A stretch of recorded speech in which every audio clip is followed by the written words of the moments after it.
जय श्री कृष्णा। कैसे हैं आप लोग? फ्रेंड्स, आज की चर्चा काफ़ी महत्वपूर्ण होने वाली है।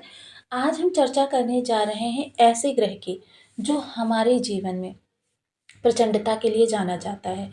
कलयुग का सम्राट माना जाता है इसे। और कलयुग का सम्राट इस समय बहुत ज़्यादा मेहरबान हो रहा है। देखिए, अगर आज की चर्चा को आपने मनन कर लिया तो फिर ये मेरी गारंटी है कि आपको भविष्य में कभी भी धन की चिंता नहीं सताएगी, क्योंकि आपके पास इतनी ज़्यादा प्रचुरता में धन आने वाला है जिसको आप इस समय इमेजिन नहीं कर सकते। क्योंकि ये ज्योतिषीय सूत्र हम लेकर आए हैं और इन ज्योतिषीय सूत्रों के आधार पर आपके लिए चर्चा को बहुत ही ज़्यादा बढ़ाने का कार्य करेंगे, समझाने का प्रयास करेंगे अपनी मति अनुसार। तो देखिए, बहुत महत्वपूर्ण है राहु देव को समझना, क्योंकि एक तो ये आपके इस समय कर्म भाव में बैठे हुए हैं और दूसरे इनकी जो दृष्टियां होती हैं 6 भावों को कंट्रोल करती हैं, पंचम, सप्तम, नवम। अब केतु महाराज जो देखिए इनके सदैव सप्तमांश ही होते हैं और सदैव इनके जस्ट सप्तम स्थान में रहते हैं। तो इनकी भी देखिए पंचम, सप्तम, नवम। अब यहाँ पर हम देख तो रहे हैं 6 भाव, लेकिन अगर हमने यहाँ पर वक्र सूत्र का लगा दिया तो फिर आप समझ लीजिए कि पूरी कुंडली राहु के प्रभाव में है। क्योंकि केतु महाराज, जैसा कि हम सभी लोग जानते हैं, सदैव ही उदासीन रहते हैं।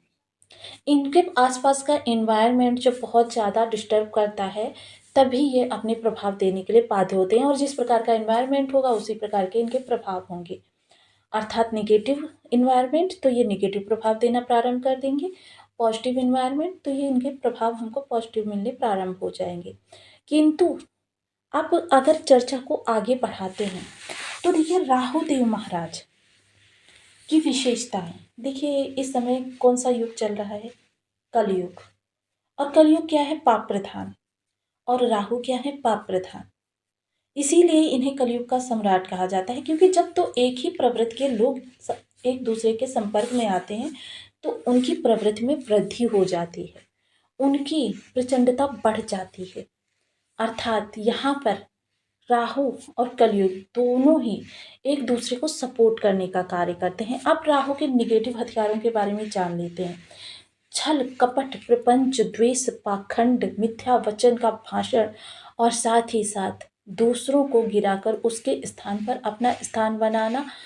कुछ की कैसी भी स्थिति आ जाए, लेकिन मेरा कार्य सिद्ध होना चाहिए। वहीं अपने कार्य को बनवाने के लिए ये देखिए प्रवृत्ति इनकी, अपने कार्य को बनवाने के लिए ये साम दाम दंड भेद हर नीति का प्रयोग करते हैं, और उसके बाद भी ना बने तो ये अत्याचार पर भी उतर आते हैं। अब इनके पॉजिटिव, क्योंकि देखिए इस ब्रह्मांड में सृष्टिकर्ता ने कोई भी चीज़ ऐसी नहीं बनाई जो पूर्ण पॉजिटिव हो, या जिसके अंदर पूर्णतः अच्छाई ही अच्छाई भरी हो, या पूर्ण निगेटिव हो, अर्थात जिसके अंदर कमियां ही कमियां हों। क्योंकि सूरज चांद भी तो देखिए पूर्ण नहीं है, सूरज चांद के अंदर भी कमियां प्रभु ने बनाई हैं। अर्थात हमको इस चीज़ को विशेषता कि हम जिस चीज़ को देखना चाहेंगे, जिस चीज़ को जागृत करना चाहेंगे, वही चीज़ हमको प्राप्त होती है। ब्रह्मांड इसी आधार पर कार्य करता है। अब चर्चा आगे बढ़ाते हैं, क्योंकि देखिए राहु मस्तिष्क को नियंत्रित करते हैं। पहले मस्तिष्क में आपके विचार उत्पन्न होते हैं, विचार बुद्धि के द्वारा तर्क वितर्क किया जाता है। उसके उपरांत जब वो विचार आते हैं, अप्लाई होते हैं, तब हमको उनका रिजल्ट प्राप्त होता है। उसके आधार पर हम जीवन में सर्वोच्च शिखर पर होते हैं या नीचे गिरते हैं, ये उसके उपरांत हमको प्राप्त होता है। लेकिन वो मस्तिष्क के मूल में जो वो विचार आया था, इन सब चीज़ों के लिए वही जिम्मेदार होता है। और मस्तिष्क को नियंत्रित कौन करता है? राहुदेव महाराज।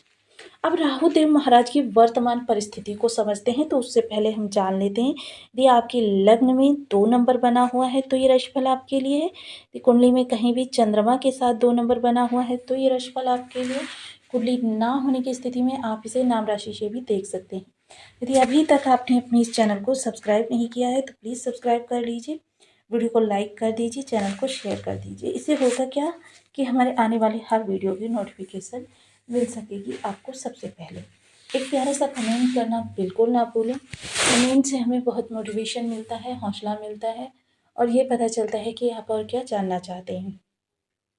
देखिए, राहु देव महाराज इस समय जो हैं शतभिषा नक्षत्र से गोचर कर रहे हैं। शतभिषा नक्षत्र के देवता कौन है? वरुण देव।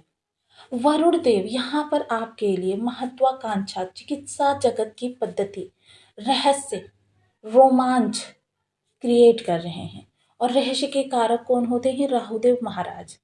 वहीं दृढ़ संकल्प शक्ति भी वरुण देव महाराज देते हैं। वहीं इनके दूसरे देवता की चर्चा करें, स्वामी की चर्चा करें, अहीर बुधन्या। शतभिषा नक्षत्र के स्वामी जो होते हैं वो अहीर बुधन्या होते हैं। इनकी अगर आकृति की चर्चा की जाए तो वह पानी से निकलते हुए शंख के समान है। जिन खोजा तिन पाइयाँ, गहरे पानी पैठ, मैं बौरी ढूंढन गई, रही किनारे पैठ। अर्थात जो भी मुझे चाहिए उसके लिए मुझे संघर्ष, कठिन परिश्रम और आंतरिक प्रवृत्तियों को जागृत करना, ये चीज़ें प्राप्त होनी। और अब इसके उपरांत में एक उदाहरण आपको देना चाहूँगी कि दो बच्चों को आप एजुकेशन दे रहे हैं, पढ़ा रहे हैं। एक बच्चा पूर्ण तन्मयता से आपकी बातों को ग्रहण कर रहा है, समझ रहा है, अनुमोदन कर रहा है। लेकिन दूसरा बच्चा चंचल मन के साथ बैठा हुआ है। शरीर से तो वो बैठा हुआ है, आपको दिख रहा है वो पढ़ रहा है, लेकिन उसके मन में काफ़ी ज़्यादा चंचलता है। अर्थात अब आप स्वयं ही बताइए, कौन सा बच्चा इस समय पर आपकी परीक्षा पर की कसौटी पर खरा उतरेगा? निस्संदेह आप बिना सोचे कह देंगे वो बच्चा जिसने तन्मयता से आपकी बातों का अनुकरण किया है। सेम यही स्थिति होती है संसारिक कार्यों को करने के लिए, क्योंकि जो व्यक्ति किसी कार्य को डीपली समझकर उसके कोई भी उसमें निर्णय लेना है, उसमें देखिए बहुत से लोग क्या होते हैं कि बस ऊपरी चीज़ों को समझकर निर्णय ले लेते हैं और फलता उन्हें लॉस देखना पड़ता है। ये समस्या आपके परिवार में भी हो सकती है, ये समस्या आपके कार्यस्थल पर भी हो सकती है, लेकिन उससे विपरीत दूसरे लोग क्या होते हैं, पहले बात को समझते हैं, यथास्थिति का अवलोकन करते हैं, उसके बाद उसके आधार पर निर्णय लेते हैं कि उनको क्या करना है, उनको सफलता प्राप्त हो जाती है। यही चीज़ होती है कि दो एक ही राशि के लोगों को अलग-अलग प्रभाव प्राप्त होते हैं। लेकिन क्या होता है कि देखिए चीज़ें जो होती हैं हमारे लिए, अब देखिए इस संसार में जल सर्वत्र व्याप्त है, लेकिन हम कितना ले पाते हैं? जितना हमारे पास पात्र है।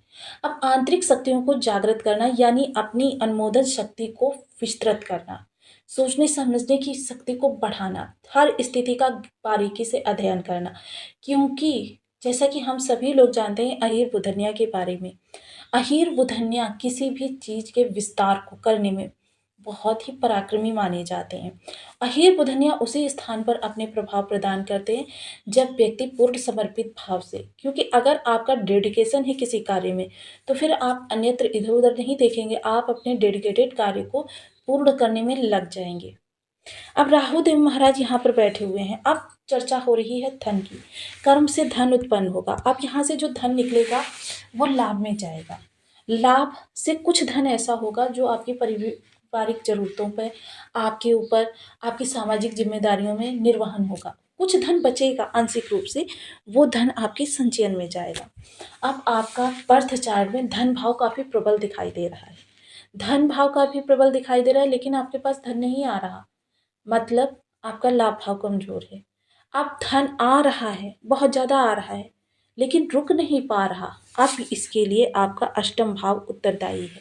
अष्टम भाव समस्याओं का भाव है, अष्टम भाव परेशानियों का भाव है। जब आपका अष्टम भाव कमज़ोर होता है, आप क्या सोचते हैं, धन अब मेरे पास इतना हो जाए मैं गाड़ी खरीदूँगा, इतना हो जाए मैं घर खरीदूँगा, इतना हो जाए मैं अपनी इन्वेस्टमेंट करूँगा, बच्चों की भविष्य को सिक्योर करूँगा। लेकिन क्या होता है, जैसे ही उस समय पर आपने धन संचयन किया और जैसे ही समय आता है कार्य को करने का, जैसे गाड़ी खरीदने का, प्रॉपर्टी खरीदने का, मोस्टली मैंने ये भी देखा है कि लोग क्या होता है प्रोसेसिंग भी स्टार्ट हो चुकी होती है। लेकिन क्या होता है जैसे ही प्रोसेसिंग स्टार्ट होती है आपका अष्टम भाव तुरंत अपना कमाल दिखाता है। आपके सामने समस्या कुछ ऐसी उपस्थित करता है कि आपको संपूर्ण धन उस स्थान पर लगाना पड़ जाता है। फलतः आप फिर हो गए रीते हाथ और दुखी मन के साथ आपको फिर से ज़ीरो से स्टार्ट करना पड़ता है। तो ये समस्याएँ इस समय पर देखिए हर व्यक्ति के जीवन में आ रही हैं, जिसकी वजह से क्या है अष्टम भाव काफ़ी ज़्यादा परेशान कर रहा है। और अष्टम भाव, अब यहाँ पर धन संचयन का भाव आपका प्रबल हो जाए, अष्टम भाव प्रबल हो जाए, दोनों ही स्थितियाँ आपकी अच्छी हो जाएँ, इसके लिए आपको करना क्या है? सबसे पहले देखिए, ये राशि और ग्रह तो बाद में प्रभाव देते हैं, लेकिन सबसे पहले क्या होता है, घर। रहने वाले तो वहाँ पर कितना सानंद रहेंगे, कितनी वहाँ पर खुशियाँ रहेंगी, ये बाद में डिसाइड होता है, लेकिन सबसे पहले घर कितना मजबूत है। अर्थात कालपुरुष की कुंडली के अनुसार देखें तो यहाँ पर 2 नंबर की राशि आती है। 2 नंबर की राशि के स्वामी कौन होते हैं? शुक्रदेव महाराज। यानी कि ये भाव जो है शुक्रदेव महाराज को कह सकते हैं कि नॉमिनेट किया जा सकता है, ये शुक्रदेव महाराज के पास ही रहता है। अब वहाँ पर 3 नंबर की राशि बुधदेव महाराज यानी मित्र ग्रह।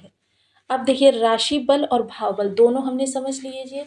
राशि बल के लिए शुक्रदेव महाराज को प्रसन्न करना है और भाव बल के, क्षमा करें, भाव बल के लिए शुक्रदेव महाराज को प्रसन्न करना है और राशि बल के लिए बुधदेव महाराज को प्रसन्न करना है। अष्टम भाव में आ जाइए। अष्टम भाव में अगर यहाँ पर देखें तो ये प्लॉट अलॉट हो चुका है वृश्चिक राशि को कालपुरुष की कुंडली के अनुसार, अर्थात यहाँ पर भाव जो है उसका बल है मंगलदेव महाराज के पास, और राशि कौन सी है? 9 नंबर की राशि यानी कि गुरु महाराज। अब आपके पास 4 ग्रह आपको प्राप्त हो गए। अब इन 4 ग्रहों को आप प्रसन्न कर लीजिए, आपके पास धन की जबरदस्त स्थिति और प्लस आपकी समस्याओं से मुक्ति। जितनी भी जीवन में बाधाएं आती हैं, जब वो यथावत बनी रहती हैं, उनका समाधान नहीं हो पाता है, आपका जीवन काफ़ी कष्टमय हो जाता है। अब जब अष्टम भाव आप जागृत कर लेंगे, बली कर लेंगे, तो क्या होगा? समस्याएं आएंगी, समाधान, यानी कि जैसे कि कहते हैं ना, एंटिसिपेटरी बेल आपके पास पहले से ही मौजूद होगी, अर्थात आप वह दुर्योग देखने से बच जाएंगे जो दुर्योग आपके जीवन को छत विछत करने की क्षमता रखता है।